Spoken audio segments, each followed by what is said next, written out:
Hi, പുതിയൊരു വീട്ടിലേക്ക് സ്വാഗതം. ഈ വീഡിയോ ഹയർച്ചിനെ കുറിച്ച് തന്നെയാണ്. ഇന്നലെ നമ്മുടെ ബാരിക്ക, ഇപ്പോൾ നമ്മുടെ പ്രിയപ്പെട്ട ബാരിക്ക ചില തെണ്ടിത്തരങ്ങൾ, പൊട്ടത്തരങ്ങളൊക്കെ വിളിച്ച് പറയുന്നുണ്ട്. അപ്പോൾ ബാരിക്ക പറയുന്നത് നമ്മുടെ സെഷൻസ് കോടതിയിലെ വിധി റദ്ദായി, നമുക്കിനി പൂളിംഗം കിട്ടുന്നൊക്കെയാണ്. ശരിക്കും പറഞ്ഞു കഴിഞ്ഞാൽ ബാരിക്കയ്ക്ക് കാര്യങ്ങളൊക്കെ അറിയാം. ബാരിക്ക ആയിട്ട് ഞാൻ വൈകുന്നേരം തന്നെ സംസാരിച്ചിരുന്നു. അപ്പോൾ ബാരിക്ക പറഞ്ഞത്, എന്നെയും മൊയ്തിക്കാനും വെറുതെ വിടണം, നീ ഇന്ന് വീഡിയോ ചെയ്യുന്നുണ്ടെങ്കിൽ എന്നെയും മൊയ്തിക്കാനെയൊക്കെ വെറുതെ വിടണം. ഞാൻ പറഞ്ഞു നിങ്ങളെ വിടാം, പക്ഷേ അതിന് ശേഷമാണ് ബാരിക്ക ഇങ്ങനത്തെ ഒരു വീഡിയോ ചെയ്തത് റദ്ദായി എന്നൊക്കെ രീതിയിൽ. അപ്പോൾ നിങ്ങൾ പലവട്ടം പറഞ്ഞതാണ്. എന്താണെന്ന് വെച്ച് കഴിഞ്ഞാൽ നമ്മുടെ ആ ഒരു സെഷൻസ് കോടതിയിലെ വിധിക്കെതിരെ ഇവർക്ക് അപ്പീലിന് പോകാനുള്ള കാരണങ്ങൾ പോലും ഇല്ലാത്തത് കൊണ്ട് അപ്പീലിന് പോകാതെ കഴിഞ്ഞ 20 ദിവസം ആയിട്ടിങ്ങനെ എന്താണ് അപ്പീൽ പോവുക, എന്ത് പറഞ്ഞിട്ടാണ് അപ്പീൽ പോവുക എന്ന് പറഞ്ഞിട്ട് നടക്കുകയാണ്. അപ്പോൾ അതുകൊണ്ടാണ് നമുക്ക് ഇന്നലെയാണ് അതിൻ്റെ കോപ്പി കിട്ടിയത്. എന്താണല്ലേ ഇവരുടെ അപ്പോൾ എന്തുകൊണ്ടാണ് നമ്മുടെ സൂം മീറ്റിംഗ് വൈകിയത് എന്ന് പറഞ്ഞു കഴിഞ്ഞാൽ ഇന്നലെയാണ് അത്ര അവർക്ക് അതിൻ്റെ കോപ്പി കിട്ടിയത്.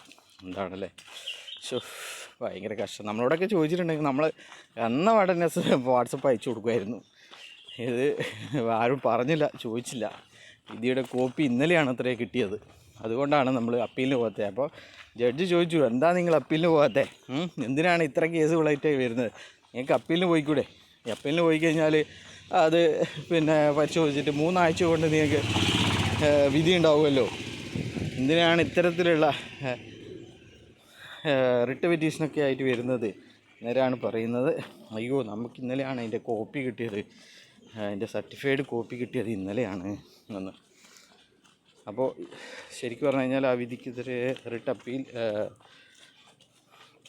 അപ്പീലാണ് പോകേണ്ടത്. Writ appeal. അതിന് പകരം എനിക്കെതിരെ വിവേചനം കാണിക്കുന്നു, ഞാൻ ഇന്ത്യൻ പൗരൻ എന്ന രീതിയിൽ എനിക്കെതിരെ മാത്രം വിവേചനം കാണിക്കുന്നു എന്ന് പറഞ്ഞിട്ട് എൻ്റെ ജീവിക്കാനുള്ള അവകാശത്തെ ഭരണകൂടം ഇല്ലാതാക്കുന്നു, എൻ്റെ സ്വത്ത് സമ്പാദനത്തിന് എൻ്റെ വീട്ടിൽ നിന്ന് ഇറക്കി വിടാൻ ശ്രമിക്കുന്നു എന്നൊക്കെ പറഞ്ഞിട്ട് എല്ലാവർക്കും അപ്പീലിന് പോകാം, 60 ദിവസമുണ്ട്, പക്ഷേങ്കിൽ എനിക്ക് അതുപോലും തരുന്നില്ല എന്നൊക്കെ പറഞ്ഞിട്ട് അപ്പീലിന് പോയിരിക്കുന്നത്. അത് ഗവൺമെൻറ്റിന് വേണ്ടിയിട്ട് ഗവൺമെൻറ്റിന് വേണ്ടി ഹാജരായ വക്കീൽ അത് കൃത്യമായി പറയുന്നുണ്ട്. ഇത് ബഡ്സ് ആക്റ്റാണ്.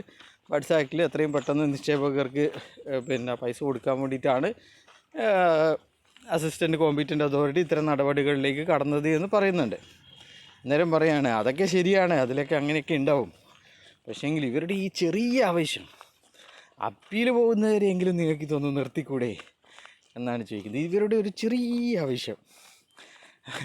അപ്പോൾ അതാണ് കാര്യം. എന്നിട്ട് ചെറിയ ആവശ്യത്തിന് വേണ്ടിയിട്ട് ഇവർ നോക്കണേ, ഇവരുടെ പ്രഗത്ഭരായ 70ഓളം അഡ്വക്കേറ്റ്മാരുടെ പാനലാണ് ലോകോത്തര.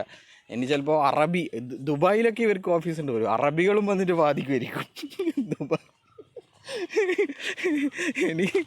ഇനിയിപ്പോൾ കറുത്ത കോട്ടിട്ട് ആൾക്കാർക്ക് പകരം വെളുത്ത കോട്ടിട്ട് ആൾക്കാരെ കോടതിയിൽ കണ്ടു കഴിഞ്ഞാൽ നിങ്ങൾ ഒട്ടും സംശയിക്കരുത്, ഏതോ അറബി വക്കീൽ വന്നിട്ട് വാദിക്കുന്നതാണെന്ന് നിങ്ങൾ വിചാരിക്കണം.